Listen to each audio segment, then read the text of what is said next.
ನಮ್ಮ ಕರ್ನಾಟಕ ರಾಜ್ಯದಲ್ಲಿ special intense revision ಅಥವಾ ವಿಶೇಷ ಸಮಗ್ರ ಪರಿಷ್ಕರಣೆ ಈ ಒಂದು ಅಭಿಯಾನ ಜೂನ್ 30ನೇ ತಾರೀಕು ಆರಂಭವಾಗಿದೆ.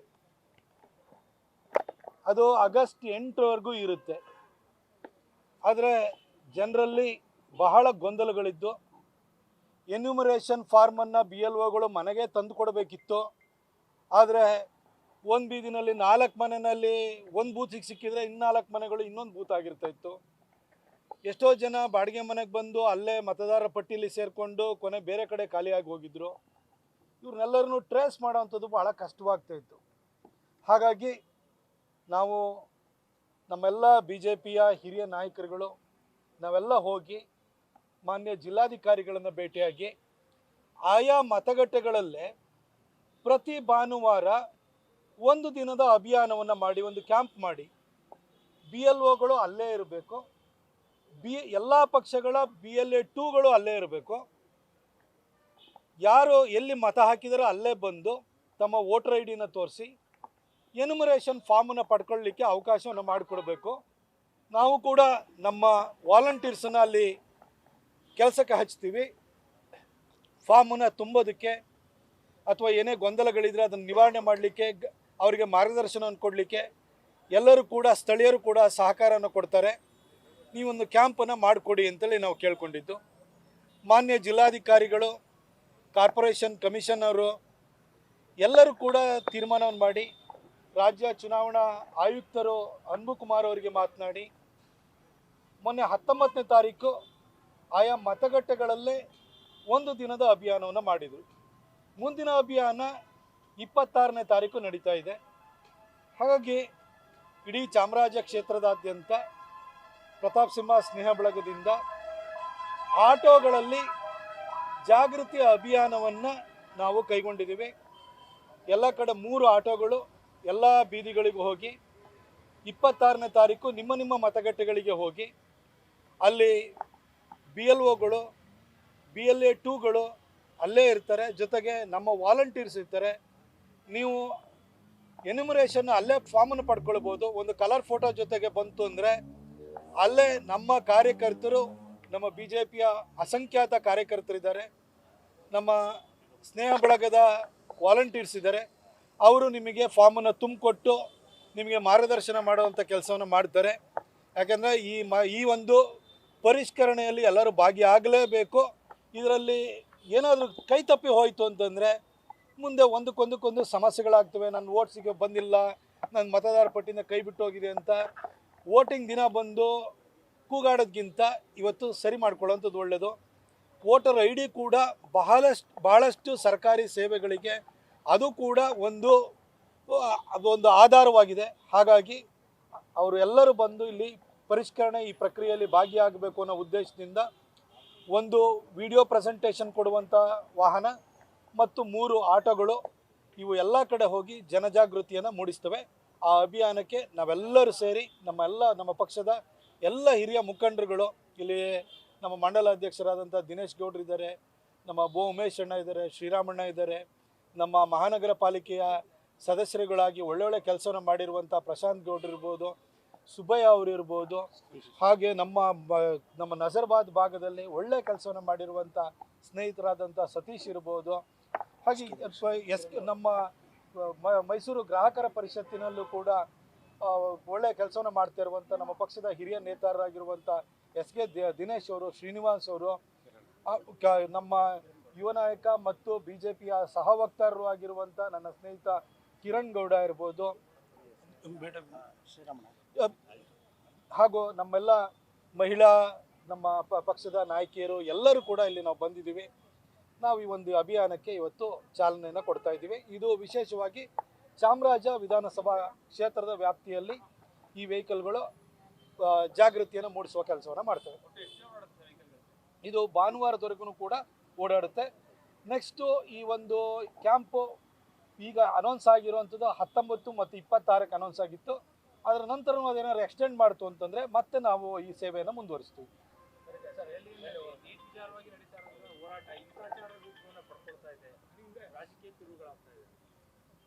ನಾನು ಈ ವಿಚಾರದಲ್ಲಿ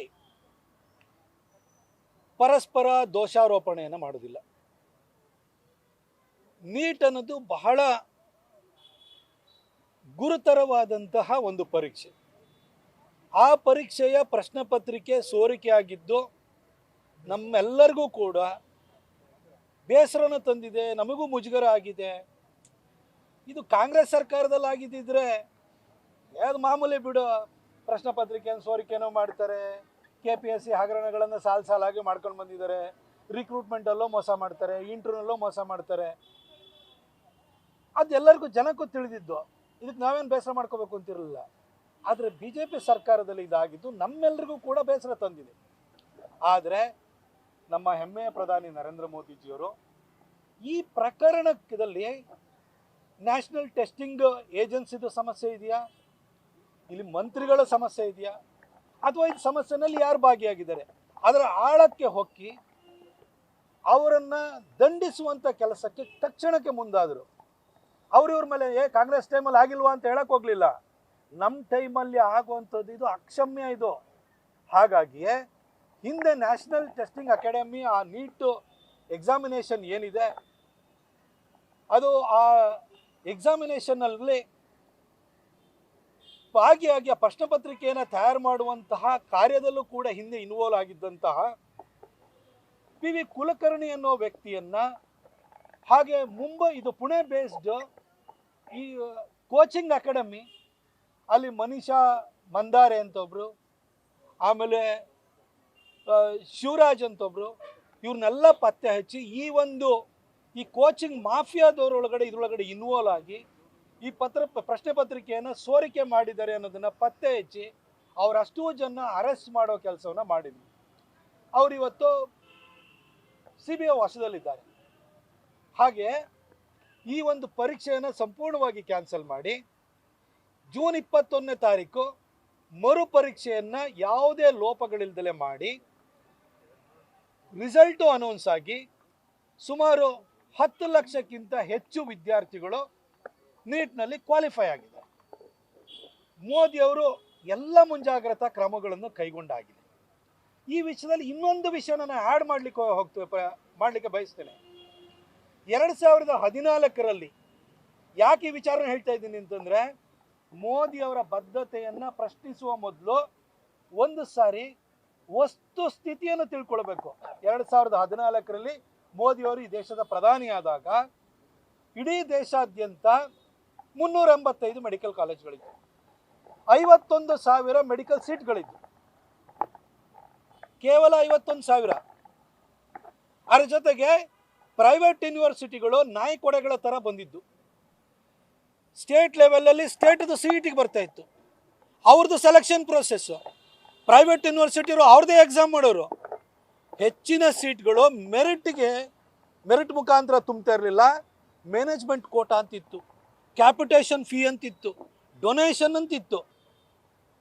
ಇದನ್ನೆಲ್ಲ ಮೋದಿಯವರು ಮನಗಂಡಾದ ನಂತರ ಇದನ್ನು ಹೊಡೆದಾಕಬೇಕು ಈ ಮಾಫಿಯಾನ. ಸ್ಟೇಟ್ನಲ್ಲಿ CET ಮುಖಾಂತರ ಪಾಸಾದವ್ರಿಗೆ ಕೂಡ ಮೆರಿಟ್ ಸೀಟ್ಗಳನ್ನು ಪ್ರೈವೇಟ್ ಕಾಲೇಜಲ್ಲಿ ಕೆಲವು ಸೀಟ್ಗಳನ್ನು ಕೊಡೋರು. ಆದರೆ ಮೆಡಿಕಲ್ ಪ್ರೊಫೆಷನ್ ಅನ್ನೋದು ಈ ಮ್ಯಾನೇಜ್ಮೆಂಟ್ ಕೋಟಾದಲ್ಲಿ ಮುಖಾಂತರ ಬರುವಂಥ ವಿದ್ಯಾರ್ಥಿಗಳಿಗೆ ಅವಕಾಶ ಮಾಡಿಕೊಡುವಂತಹ ಒಂದು ಕ್ಷೇತ್ರ ಅಲ್ಲ ಇದು. ಯಾಕೆಂದರೆ 147 ಕೋಟಿ ಜನಸಂಖ್ಯೆ ಇದೆ.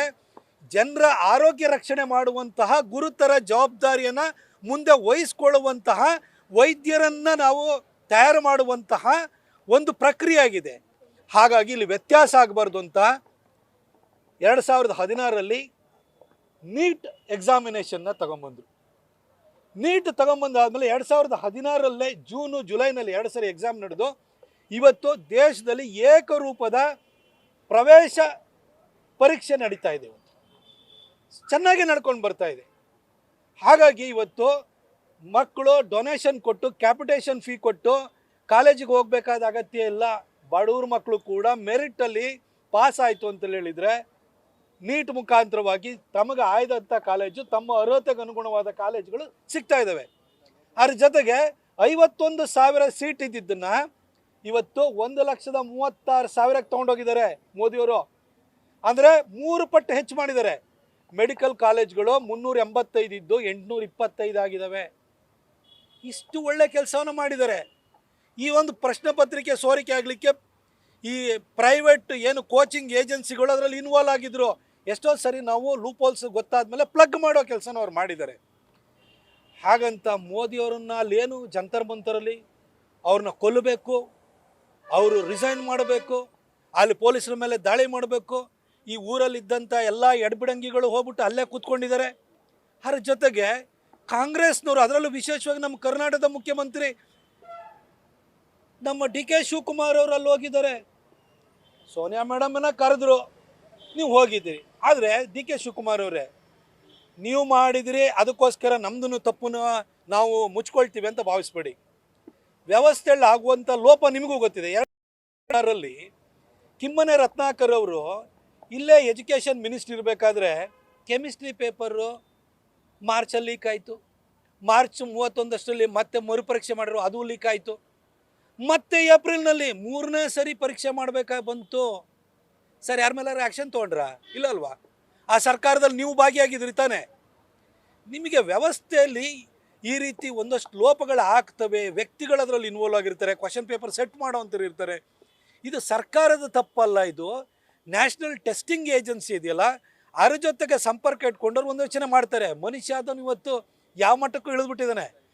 ಹಾಗಾಗಿ ಈ ಥರ ಆಗಿದೆ ಹೊರತು ಇದರಲ್ಲಿ ಮೋದಿಯವರ ತಪ್ಪಲ್ಲ, ಮೋದಿ ಸರ್ಕಾರದ ತಪ್ಪಲ್ಲ. ನಿಮ್ಮ ಸರ್ಕಾರ ಇದ್ದಾಗ 51,000 ಸೀಟ್ ಇದ್ದಿದ್ದನ್ನು 1,36,000 ಸೀಟಿಗೆ ತೊಗೊಂಡಿರೋರು ಮೋದಿಯವರು. ಇವತ್ತು ಇಡೀ ದೇಶಾದ್ಯಂತ ಇರುವ ಯಾವುದೇ ಕಾಲೇಜಿಗೆ ಹೋಗಿ ಅಡ್ಮಿಷನ್ ಆಗುವಂತಹ ಅವಕಾಶವನ್ನು ನೀಟ್ ಮುಖಾಂತರವಾಗಿ ಮೋದಿಯವರು ಕೊಟ್ಟಿದ್ದಾರೆ. National eligibility cum entrance test NEET ಅಂತ ಬಂದಿದೆ. ಒಳ್ಳೆ ವ್ಯವಸ್ಥೆ ಬಂದಿದೆ ಅನ್ನೋದನ್ನು ಅರ್ಥ ಮಾಡ್ಕೊಳ್ಳೋದಲ್ಲೇ ಅಲ್ಲಿ ಹೋಗಿರೋದಲ್ದಲೆ ಅಲ್ಲಿ ಇಷ್ಟೆಲ್ಲ ನೀವು ರಾದ್ದಾಂತ ಮಾಡಿದಿರಲ್ಲ. ಕಾಂಗ್ರೆಸ್ ಪಾರ್ಟಿ ಇದೆಯಲ್ಲ, ನೀವು ಒಂದು ನ್ಯಾಷನಲ್ ಪಾರ್ಟಿಯಲ್ಲ 21% ಓಟ್ ತೊಗೊಂಡಿದ್ದೀರಲ್ಲ, ನೀವೇ ಹೋರಾಟ ರೂಪಿಸಬೇಕು ಅಂದರೆ ನೀವೇ ಹೋರಾಟ ರೂಪಿಸಿ ಸರ್. ಇದರಲ್ಲಿ ವ್ಯವಸ್ಥೆಯಲ್ಲಿ ಈ ಥರ ಲೋಪಗಳಿದ್ದಾವೆ, ನಾವು ಬಂದಾಗಲೂ ಈ ಥರ ಮಣ್ಣು ತಿನ್ನೋ ಕೆಲಸ ಆಗಿತ್ತು, ಇದನ್ನು ಸರಿ ಮಾಡಿ ಅಂತ ಸಜೆಷನ್ ಕೊಡಿ. ಪಾರ್ಲಿಮೆಂಟ್ ಸೆಷನ್ ನಡೀತಾ ಇದೆ, ಸೆಷನ್ನಲ್ಲಿ ರಾಹುಲ್ ಗಾಂಧಿಯವರು ಮಾತಾಡ್ಬೋದಿತ್ತು. ಅಲ್ಲ ರೀ, ನೀವು ಒಂಥರ ಇಡೀ ದೇಶಾದ್ಯಂತ ಕಳೆದ 80 ವರ್ಷಗಳಿಂದ ರಕ್ತ ಹೀರೋ ತಿಗಣೆಗಳ ಥರ ಆಗೋಗಿದ್ರಿ. ಬೇರೆ ಜನರದ್ದು ಖಜಾನೆಗೆ ನೀವು ತಿಗಣೆಗಳ ಥರ ಹೋಗಿ ರಕ್ತ ಹೇರ್ಕೊಂಡು ಹೊಟ್ಟೆ ದಪ್ಪ ಮಾಡಿಕೊಂಡು ಈಗ ಹೋಗಿ ತಿಗಣೆ ಕಾಂಗ್ರೆಸ್ನವ್ರು ಹೋಗಿ ಅಲ್ಲಿ ಜಿರಳೆಗಳ ಜೊತೆ ಸೇರ್ಕೊಂಡಿದ್ದೀರಿ ನೀವು. ಸರ್, ಏನು ನಿಮ್ಮದೇ ಆದಂಥ ವ್ಯವಸ್ಥೆ ಇಲ್ವಾ? ಮಾತಾಡಲಿಕ್ಕೆ ಸಂಸತ್ತಲ್ಲಿ ಫೋರಮ್ ಇಲ್ವಾ? ಅಲ್ಲಿ ವೇದಿಕೆ ಇಲ್ವಾ? ಅಥವಾ ನಿಮಗೇನು ಕಾರ್ಯಕರ್ತರು ಸತ್ತೋಗ್ಬಿಟ್ಟಿದಾರಾ? ನೀವು ಹೋರಾಟ ಮಾಡಿ, ನೀವು ಹೋಗಿ ಆ ಜಿರಳೆಗಳ ಜೊತೆ ಸೇರ್ಕೊಂಡಿದ್ದೀರಲ್ಲ. ಆಯಿತು, ನೀವು ಇಷ್ಟೆಲ್ಲ ಮಾಡ್ತಾಯಿದ್ದೀರಿ ಅಂತ ನಮ್ಮವ್ರು ಹೋಗಿ ಕಾಂಗ್ರೆಸ್ ಕಚೇರಿಗೆ ಮುತ್ತಿಗೆ ಹಾಕಕ್ಕೆ ಹೋದರೆ ಮೊಟ್ಟೆಲಿ ಹೊಡಿತಿರಲ್ಲ ಡಿ ಕೆ ಶಿವಕುಮಾರ್ ಅವರೇ. ಇದು ಸರಿನಾ? ನೀವೇ ಯೋಚನೆ ಮಾಡಿ. ಸಾರ್ವಜನಿಕ ಜೀವನದಲ್ಲಿ ಪರಸ್ಪರರು ಮೊಟ್ಟೆ ಹೊಡೆಯೋದು, ಚಪ್ಪಲಿ ಬಿಸಾಡೋದು ಇವೆಲ್ಲ ಶುರು ಮಾಡ್ತು ಅಂತಂದರೆ ರೋಡಲ್ಲಿ ಸಂಘರ್ಷ ಪ್ರಾರಂಭ ಆಗುತ್ತೆ. ನಿಮ್ಮ ಕಾಂಗ್ರೆಸ್ ಪಾರ್ಟಿಗೆ ಎಷ್ಟು ಜನ ಫಾಲೋವರ್ಸ್ ಇದ್ದಾರೆ? ನಿಮಗಿಂತ ಫಾಲೋವರ್ಸು ನಾನು ಒಬ್ಬನಿಗೆ ಫೇಸ್ಬುಕ್ಕಲ್ಲಿ ಇದ್ದಾರೆ, ತಿಳ್ಕೊಂಬಿಡಿ. ನಿಮ್ಮ ಫೇಸ್ಬುಕ್ಕಿಗಿಂತ ನಮಗೂ ಫಾಲೋವರ್ಸ್ ಇದ್ದಾರೆ. ಆದರೆ ಇಂಥ ಕೆಲಸ ಮಾಡೋಕ್ಕೋಗ್ಬೇಡಿ. ಪ್ರಜಾತಾಂತ್ರಿಕವಾಗಿ ವಿರೋಧಿಸುವಂಥ ಹಕ್ಕು ಎಲ್ಲರಿಗೂ ಇದೆ. ಆದರೆ ನೀವೆಂಥರ ತುರ್ತು ಪರಿಸ್ಥಿತಿಯ ಮನಸ್ಥಿತಿಯನ್ನು ಇಟ್ಕೊಂಡು ನಮ್ಮ ಲೀಡರ್ಗಳ ಮೇಲೆ BP ಹರೀಶ್ ಅವ್ರ ಮೇಲೆ ಮೊಟ್ಟೆ ಹೊಡೆಯೋ ಕೆಲಸನೂ ಕೂಡ ನಿನ್ನೆ ಆಗಿದೆ. ಇದನ್ನು ನಾನು ಖಂಡಿಸ್ತೀನಿ. ಇಂಥದ್ದು ಆಗಬಾರ್ದು. ಈ ಥರ ಬೀದಿನಲ್ಲಿ ಕಾರ್ಯಕರ್ತರ ಮಟ್ಟದಲ್ಲಿ ಹೊಡೆದಾಟ ನಡೆದ ಪ್ರಾರಂಭ ಆಯಿತು ಅಂತಂದರೆ ಸಮಾಜ ಎಲ್ಲಿಗೆ ಹೋಗುತ್ತೆ ಅನ್ನೋದನ್ನು ಯೋಚನೆ ಮಾಡಿ. ಆಮೇಲೆ ರಾಹುಲ್ ಗಾಂಧಿಯವರಿಗೆ ಹೇಳೋದು ಇಷ್ಟೇ. ರಾಹುಲ್ ಗಾಂಧಿಯವರೇ, ಪಾರ್ಲಿಮೆಂಟಲ್ಲಿ ಅಧಿವೇಶನ ನಡೀತಾ ಇದೆ, ಎದ್ದು ನಿಂತ್ಕೊಳ್ಳಿ, ಮಾತಾಡಿ, ನಿಮ್ಮ ಅಭಿಪ್ರಾಯವನ್ನು ಹೇಳಿ, ನಿಮ್ಮ ಆಲೋಚನೆಗಳನ್ನು ಹೇಳಿ. ನೆನ್ನೆ parliamentary affairs minister Kiran Rijiju ಅವರು ಹೇಳಿದ್ದಾರೆ, ಬಿಸ್ನೆಸ್ ಅಡ್ವೈಸರಿ ಕಮಿಟಿಯಲ್ಲಿ ಇದು ಕಮಿಟಿ ಮೀಟಿಂಗ್ನಲ್ಲಿ ಡಿಸೈಡ್ ಮಾಡೋಣ, ಯಾವ ನಿಯಮದ ಕೆಳಗಡೆ ಇದನ್ನು ತಗೊಳ್ಳೋಣ, ನಾವು ಸಿದ್ಧವಾಗಿದ್ದೀವಿ ಅಂತ ಹೇಳಿದ್ದಾರೆ. ಹೀಗೆ ಹೇಳ್ತಾ ಇರಬೇಕಾದ್ರೂ ಕೂಡ ನೀವು ಯಾಕೆ ಸರ್ ಜಂತರ್ ಮಂತರಿಗೆ ಹೋಗ್ತಾ ಇದ್ದೀರಿ? ಜನ ನೋಡ್ತಾ ಇದ್ದಾರೆ ಸರ್. ಕಳೆದ 15 ವರ್ಷಗಳಿಂದಲೂ, ಅಂದರೆ ಈಗ 12 ವರ್ಷ ಆಯಿತು, 15 ವರ್ಷಕ್ಕೂ ನಿಮ್ಮನ್ನು ಅಪೋಸಿಷನಲ್ಲಿ ಇಟ್ಟಿದ್ದಾರೆ. ಅಂದರೆ ಈ ಹಿಂದಿನ 10 ವರ್ಷದ ನಿಮ್ಮ ಆಡಳಿತ ಹೇಗಿತ್ತು ಅಂತ ಜನ ಗೊತ್ತು. ಇನ್ನು ನಿಮ್ಮ ಹತ್ರನೇ ಸ್ವಂತ ಶಕ್ತಿ ಇಲ್ದಲೆ ಯಾವುದೋ ಜಿರಳೆಗಳ ಜೊತೆ ಸೇರ್ಕೊಂಡ್ಬಿಡಿ. ಜಿರಳೆ ಎಲ್ಲಿರ್ತವೆ ಅಂತ ನಿಮಗೆ ಗೊತ್ತು. ಆ ಜಿರಳೆ ಅಂತ ಸುಪ್ರೀಂ ಕೋರ್ಟ್ ಹೇಳಿದ್ದೇ ಯಾರಿಗೋ, ಅದನ್ನು ದಾರಿ ತಪ್ಪಿಸಿ ಹೋಗ್ತಾ ಇದ್ದಾರೆ. ಇಂಥವ್ರ ಜೊತೆ ನೀವು ಕೈ ಜೋಡಿಸ್ತಾ ಇದ್ದೀರಿ ಅಂತಂದರೆ ನಿಮ್ಮ ಪಕ್ಷ ಯಾವ ನೈತಿಕತೆಯನ್ನು ಇಟ್ಕೊಂಡಿಲ್ಲ, ನೈತಿಕ ಸ್ಥೈರ್ಯವನ್ನು ಕಳ್ಕೊಂಡಿದೆ. ನಿಮಗೆ ಜನ ಬೆಂಬಲನೂ ಇಲ್ಲ. ನೀವೇ ಪ್ರೊಟೆಸ್ಟ್ ಮಾಡೋಕ್ಕೆ ಹೋದರೆ ಜನ ಬರೋಲ್ಲ ಅಂತ ನಿಮಗೂ ಗೊತ್ತು. ಅದಕ್ಕೋಸ್ಕರ ಈ ಕೆಲಸ ಮಾಡಿದೆ. ನೇಪಾಳ ಮತ್ತು ಬಾಂಗ್ಲಾದೇಶ ಮಾದರಿಯಲ್ಲಿ ಗಲಾಟೆ ಮಾಡೋದಕ್ಕೆ ಪ್ರಯತ್ನ ಪಟ್ಟಿದ್ರು. ಎಲ್ಲೂ ಕೂಡ ನೆಟ್ವರ್ಕ್ ಇಲ್ಲಾದ್ರೂ ಕೂಡ ಈ ಒಂದು ಆ್ಯಪ್ಗಳನ್ನ ಬಳಸಿ, ಬ್ಲೂಟೂತ್ಗಳನ್ನ ಬಳಸಿ, ಸಂಪರ್ಕವನ್ನು ಬೆಳೆಸಿ ಗಲಾಟೆ ಮಾಡ್ತಾ ಇದ್ದಾರೆ ಅಂತೇಳಿ ಪ್ರಾಥಮಿಕ ತನಿಖೆ ಗೊತ್ತಾಗಿದೆ ಸರ್. ನೋಡಿ, ನೇಪಾಳದಲ್ಲಿ, ಈ ಹಿಂದೆ ಬಾಂಗ್ಲಾದೇಶದಲ್ಲಿ, ಅದಕ್ಕಿಂತ ಮೊದಲು ಶ್ರೀಲಂಕಾದಲ್ಲಿ ಈ ರೀತಿ ಪ್ರಯತ್ನಗಳಾದಾಗ ಇದರ ಹಿಂದೆ ಇರುವಂಥದ್ದು ಅಮೆರಿಕನ್ ಡೀಪ್ ಸ್ಟೇಟ್ ಅಂತ ಎಲ್ಲರಿಗೂ ಗೊತ್ತು. ಯಾಕಂದರೆ ಅಲ್ಲಿ ಜನಪ್ರಿಯ ಪ್ರಧಾನಿಯಾಗಿದ್ದಂಥ ಶೇಖ್ ಹಸೀನಾ ಅವ್ರನ್ನ ತೆಗೆದುಬಿಟ್ಟು ಮೊಹಮ್ಮದ್ ಯೂನಸ್ ಅವ್ರನ್ನ ತಗೊಂಬಂದಿದ್ದು ಯಾರು? ಅಮೆರಿಕನ್ ಪಪೆಟ್ ಅವರು ಅಂತ ಎಲ್ಲರಿಗೂ ಗೊತ್ತು. ಮಹೀಂದ್ರ ರಾಜಪಕ್ಷ ಇರುವಂಥ ಸಂದರ್ಭದಲ್ಲಿ ಅಲ್ಲಿ ಹೋರಾಟ ಆಗಿದ್ದು ನೋಡಿದ್ದೀವಿ.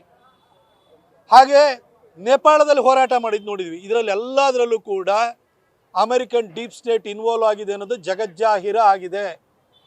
ಇಂಥ ಸಂದರ್ಭದಲ್ಲಿ ನೇಪಾಳದಲ್ಲಿ, ಬಾಂಗ್ಲಾದೇಶದಲ್ಲಿ, ಶ್ರೀಲಂಕಾದಾಗೆ ನಮ್ಮ ಭಾರತದಲ್ಲೂ ಮಾಡ್ತಿದ್ದೀವಿ ಅಂತಂದರೆ ನೀವೇನು ಅಮೆರಿಕನ್ ಏಜೆಂಟ್ ಆಗಿದ್ದೀರಾ?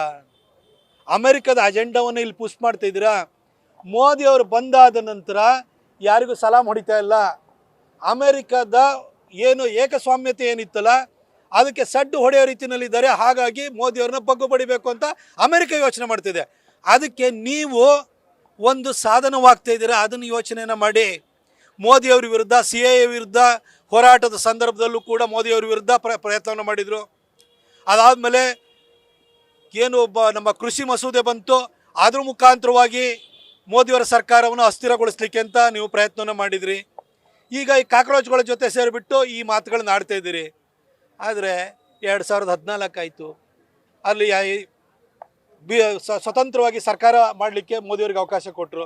2019ರಲ್ಲಿ ಮತ ಕೊಟ್ಟರು, 2024ರಲ್ಲಿ ಮತ ಕೊಟ್ಟರು, 2029ರಲ್ಲಿ ಕೊಡ್ತಾರೆ.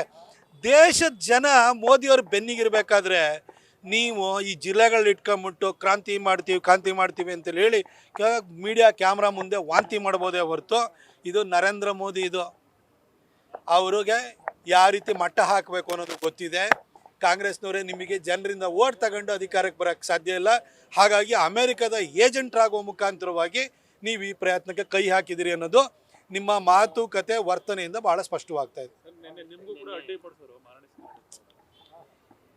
ನೋಡಿ, ನೀಟ್ನಲ್ಲಿ 24 ವಿದ್ಯಾರ್ಥಿಗಳು ಆ ಸಂದರ್ಭದಲ್ಲಿ ತೀರ್ಕೊಂಡ್ರು ಅನ್ನೋ ವಿಚಾರಕ್ಕೆ ಬರೋಣ.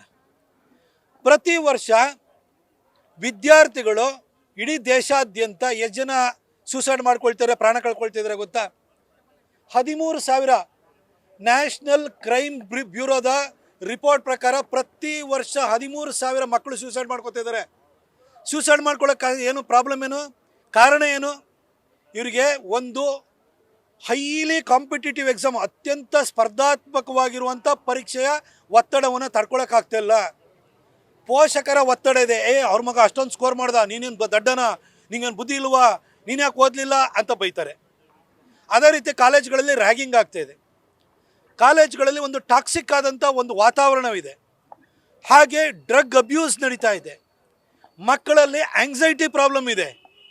ಆ ರೀತಿ ಒಂಥರ ಆತಂಕದ ವಾತಾವರಣಗಳು, ಡಿಪ್ರೆಷನ್ಗೆ ಒಳಗಾಗಿದ್ದಾರೆ. ಈ ಎಲ್ಲ ಕಾರಣಕ್ಕೋಸ್ಕರ ಪ್ರತಿ ವರ್ಷ 13,000 ಜನ ವಿದ್ಯಾರ್ಥಿಗಳು ಪ್ರಾಣ ಕಳ್ಕೊಳ್ತಾ ಇದ್ದಾರೆ. ಇಲ್ಲಿ ಈ ಕ್ಷೇತ್ರದ ಸನ್ಮಾನ್ಯ ಶಾಸಕರಾಗಿರುವಂಥ ಹರೀಶ್ ಗೌಡ್ರು ಊರು ತುಂಬ ಗುಂಡಿ ಬಿದ್ದಾವೆ, ಆ ಕೆಲಸ ಮಾಡಲಿಲ್ಲ. ಅದನ್ನು ಬಿಟ್ಟು ಇಲ್ಲಿ ಗ್ಯಾಸ್ ಪೈಪ್ಲೈನ್ ತನ್ನಿ ಅಂತೇಳಿ ಹೇಳಿದರೆ ಗ್ಯಾಸ್ ಪೈಪ್ಲೈನ್ ಇಲ್ಲ, ಕಾರ್ಪೊರೇಷನಿಗೆ ಲಾಸ್. ಏನು ಕಾರ್ಪೊರೇಷನಿಗೆ ಲಾಸ್ ಆಗುತ್ತೆ? ಜನಕ್ಕೆ ಕೈಗೆಟ್ಕೋ ಬೆಲೆನಲ್ಲಿ 450 ರೂಪಾಯಿನಲ್ಲಿ 1 ಸಿಲಿಂಡ್ರ್ ಸಿಗುತ್ತೆ. ಈಗ 900 ಚಿಲ್ಲರೆ ಕೊಟ್ಟು ತೊಗೊಳ್ತಿರೋರಿಗೆ ಜನಕ್ಕೆ ಅನುಕೂಲ ಆಗುತ್ತೆ. ಕಾರ್ಪೊರೇಷನಿಗೆ ಹೆಂಗೆ ಲಾಸ್ ಆಗುತ್ತೆ? ಕಾರ್ಪೊರೇಷನ್ ಯಾರಿಗಿರೋದು? ಜನಕ್ಕೆ. ಈ ಒಳ್ಳೆ ಕೆಲಸ ಮಾಡೋದು ಬಿಟ್ಟು ಹರೀಶಣ್ಣ ಅಲ್ಲೋಗಿ ಚಿಲ್ಲರೆ ರಾಜಕಾರಣ. ನಿಮಗೆ ಹೋರಾಟ ಮಾಡಬೇಕು ಅಂದರೆ ಅದು ಏನು ನೀಟಿಗೆ ಸಂಬಂಧಪಟ್ಟಾಗೆ 24 ವಿದ್ಯಾರ್ಥಿಗಳು ಸತ್ತೋಗಿದ್ದು, ನೀಟ್ ಪರೀಕ್ಷೆ ಮುಂದೂಡಿತು ಅಂತಲ್ಲ, ನನ್ನ ಹತ್ರ ಶಕ್ತಿ ಸಾಮರ್ಥ್ಯ ಇತ್ತು ಅಂತ ತಿಳ್ಕೊಳ್ಳಿ. ಶಕ್ತಿ ಇದೆ, ನನ್ನ ಹತ್ರ ಪರೀಕ್ಷೆನ ಎದುರಿಸುವಂತಹ ಪೂರ್ವ ತಯಾರಿ ಮಾಡ್ಕೊಂಡಿದ್ದೀನಿ ಅಂತಂದರೆ ಟೆನ್ಷನ್ ಯಾಕಾಗುತ್ತೆ? ಟೆನ್ಷನ್ ಆಗುತ್ತೆ ಭಾಳ ಜನ ಮಕ್ಕಳಿಗೆ. ಹಾಗೆ ತೀರ್ಕೊಂಡಿದ್ದಾರೆ. ಅವ್ರ ಬಗ್ಗೆ ನಮಗೂ ಅನುಕಂಪ ಇದೆ. ನೀವು ಅದನ್ನು ತಗೊಂಡೋಗಿ ಮಹಾರಾಣಿ ಕಾಲೇಜಲ್ಲಿ ಪ್ಲಕಾರ್ಡ್ ಇಟ್ಕೊಂಬಿಟ್ಟು ಅಲ್ಲೋ ಕೂತ್ಕೊಂಡ್ಬಿಟ್ಟು ಏನೇನೋ ಬಂದೆಲ್ಲ ದಂಡು ದಾಳಿ ಕರ್ಕೊಂಡು ಅಲ್ಲಿ ಪಾಪ ಒಂದು ಅಮ್ಮ ಸಿಕ್ತು, ಅದಕ್ಕೆ ಏನಮ್ಮ ಅಂತಂದು ಕೇಳಿದ್ರೆ ಅದು ಪೋಸ್ಟ್ ಇಟ್ಕೊಂಡಿದೆ, ಪಾಪ 500 ರೂಪಾಯಿಗೆ 300 ರೂಪಾಯಿಗೆ ಬಂದಿದೆ. ಇವ್ರನ್ನ ಕರ್ಕೊಂಡು ಹೋಗ್ಬಿಟ್ಟು ಇದು ಕಾಲೇಜ್ ಒಳಗಡೆ ಮಾಡ್ತಿದ್ದಾರೆ. ನಿಮಗೆ ಬೇಕಾ? ಇದ್ರ ಬಗ್ಗೆ ಒಂದು ಜನಜಾಗೃತಿ ಮೂಡಿಸ್ಬೇಕು. ವಿದ್ಯಾರ್ಥಿಗಳು ಇಷ್ಟು ಜನ ಸಾಯ್ತಾ ಇದ್ದಾರೆ, ಈ ಥರ ಸಾಯ್ಬೇಡಿ, ನಾವಿದ್ದೀವಿ, ಹರಿಶಣ್ಣ ನಾನಿದ್ದೀನಿ ಅಂತ ನೀವು ಹೇಳೋಣ. ಬೇಕಾದರೆ ನೀವು ಹೋಗಿ ಕಲಾಮಂದಿರದಲ್ಲಿ ಪ್ರೋಗ್ರಾಮ್ ಮಾಡಿ, ಇಲ್ಲ ಇನ್ನೊಂದು ಮಹಾರಾಜ ಗ್ರೌಂಡಲ್ಲಿ ಇದನ್ನೇ ಇದೀ ಮೈದಾನನೇ ಬುಕ್ ಮಾಡ್ಕೊಂಡು ಪ್ರೋಗ್ರಾಮ್ ಮಾಡಿ. ಕಾಲೇಜ್ ಆವರಣಕ್ಕೆ ಯಾಕೆ ಹೋಗ್ತೀರಿ? ಆ school management authority, college management authority ಒಬ್ಬ ಸ್ಥಳೀಯ ಶಾಸಕನ ಕಂಟ್ರೋಲಲ್ಲಿ ಇರುತ್ತೆ ಅನ್ನೋ ಕಾರಣಕ್ಕೆ ನೀವು ಅಲ್ಲಿ ಹೋಗಿ ಈ ರೀತಿ ನಿಮ್ಮ ರಾಜಕೀಯ ಕಾರ್ಯಕ್ರಮ ಮಾಡ್ತೀರಿ. ರಾಹುಲ್ ಗಾಂಧಿಯ ನೀವು ಅಲ್ಲಿ ಡಿಜಿಟಲ್ ಡಿಸ್ಪ್ಲೇ ಮಾಡಿ ರಾಹುಲ್ ಗಾಂಧಿ ತೋರಿಸ್ತೀರಿ ಅಂತ ಅನ್ನೋದಾದರೆ ನೀವು ನಿಮ್ಮ ಶಾಸಕ ಸ್ಥಾನವನ್ನು ದುರುಪಯೋಗ ಪಡಿಸ್ಕೊಳ್ತಿದ್ದೀರಿ.